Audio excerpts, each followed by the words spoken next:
വിദഗ്ധരായ ഷെഫുമാരുടെ നേതൃത്വം Indian, Chinese, Arabian വിഭവങ്ങൾ വളരെ കൃത്യതയോടെ ഹൈജീനിക്കായി കഴിക്കുവാൻ Indian bakes and restaurant, town square, Wandoor.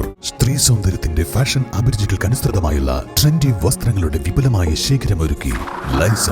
ഇത് സ്ത്രീകൾക്കും കുട്ടികൾക്കും മാത്രമായുള്ള ശേഖരം. ലൈസ ladies and kids, Angadippoyil bus stand, Vandoor. Rahul Gandhi Raebareli നിലനിർത്തുമെന്ന് പ്രഖ്യാപിച്ചതോടെ വയനാട് ലോക്സഭാ മണ്ഡലത്തിൽ ഉപതെരഞ്ഞെടുപ്പിന് കളമൊരുങ്ങി. എഐസിസി ജനറൽ സെക്രട്ടറി കൂടിയായ പ്രിയങ്ക ഗാന്ധിയാണ് വയനാട് ഉപതെരഞ്ഞെടുപ്പിൽ യുഡിഎഫ് സ്ഥാനാർത്ഥിയാവുക. പ്രിയങ്കയുടെ കന്നി അംഗമാകും വയനാട്ടിലേത്. രാഹുൽ ഒഴിയുന്ന മണ്ഡലത്തിൽ സഹോദരി കൂടിയായ പ്രിയങ്ക എത്തുന്നത് കോൺഗ്രസ് യുഡിഎഫ് കേന്ദ്രങ്ങളെ ആവേശഭരിതരാക്കിയിരിക്കുകയാണ്. കഴിഞ്ഞ 2 തെരഞ്ഞെടുപ്പിലും രാഹുൽ ഗാന്ധിക്കൊപ്പം വയനാട്ടിൽ പ്രചരണ രംഗത്ത് പ്രിയങ്ക ഗാന്ധിയും ഉണ്ടായിരുന്നു. വയനാട് തന്റെ കുടുംബം പോലെയെന്ന് പ്രഖ്യാപിച്ചിരുന്ന രാഹുൽ ഗാന്ധിക്ക് വയനാടിനോടുള്ള ആത്മബന്ധം കൂടിയാണ് പ്രിയങ്കയുടെ സ്ഥാനാർത്ഥി പ്രഖ്യാപനത്തിലൂടെ വ്യക്തമാക്കുന്നത്. രാഹുൽ ഗാന്ധിയെ 3,64,422 എന്ന വൻ ഭൂരിപക്ഷത്തിന് 2ാം തവണയും വിജയിപ്പിച്ച വയനാട്ടിലെ വോട്ടർമാരെ നിരാശരാക്കാതെയാണ് രാഹുൽ വയനാട് മണ്ഡലത്തിൽ നിന്നുള്ള എംപി സ്ഥാനം ഒഴിയുന്നത്. യുപിയിലെ റായ്ബറേലിയിലും വയനാടിനൊപ്പം ജയിച്ചതോടെയാണ് രാഹുൽ ഗാന്ധി വയനാട് ഒഴിയാൻ തീരുമാനിച്ചത്. വയനാട് മണ്ഡലത്തിലെ തെരഞ്ഞെടുപ്പ് കഴിഞ്ഞാണ് റായ്ബറേലിയിൽ രാഹുൽ ഗാന്ധി പത്രിക സമർപ്പിച്ചിരുന്നത്. സോണിയാഗാന്ധിയുടെ സിറ്റിംഗ് സീറ്റ് കൂടിയായിരുന്ന റായ്ബറേലി ഒഴിയാൻ കഴിയാത്ത സാഹചര്യത്തിലാണ് രാഹുലിന് ഏറെ അടുപ്പമുള്ള വയനാടിനെ കൈവിട്ടത്. ഉത്തർപ്രദേശിൽ മാസങ്ങൾക്കുള്ളിൽ നിയമസഭാ തെരഞ്ഞെടുപ്പ് നടക്കാനിരിക്കെ റായ്ബറേലി നിലനിർത്തണമെന്ന നിലപാടാണ് കോൺഗ്രസ് നേതൃയോഗം സ്വീകരിച്ചത്. കോൺഗ്രസ് പ്രസിഡന്റ് മല്ലികാർജ്ജുന ഖാർഗെയുടെ വസതിയിൽ ചേർന്ന യോഗത്തിലാണ് തീരുമാനം.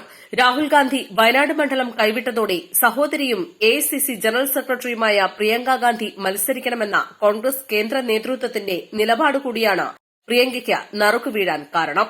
കോൺഗ്രസിന്റെയും യുഡിഎഫിന്റെയും പൊതുവികാരവും ഇതുതന്നെയാണ്.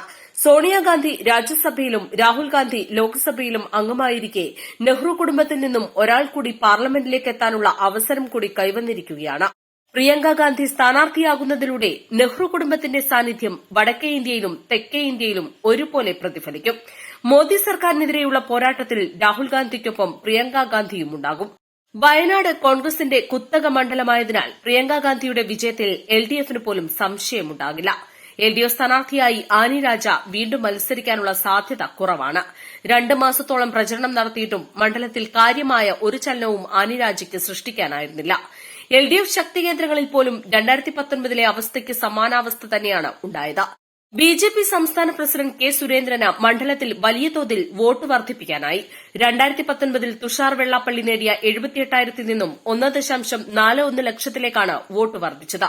ഉപതെരഞ്ഞെടുപ്പിൽ ബിജെപി സ്ഥാനാർത്ഥിയായി കെ സുരേന്ദ്രൻ മത്സരിക്കാനുള്ള സാധ്യത തള്ളിക്കളയാനാകില്ല.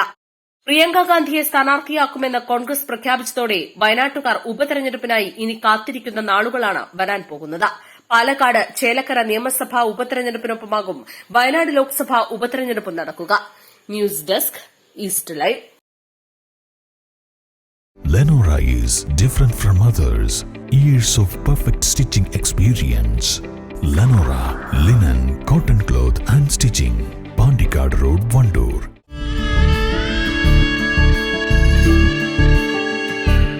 നമ്മുടെ ബന്ധങ്ങൾക്ക് നൽകാം സുതാര്യതയുടെ പൊൻതിളക്കം. Beauty mark golden diamonds, specially for U.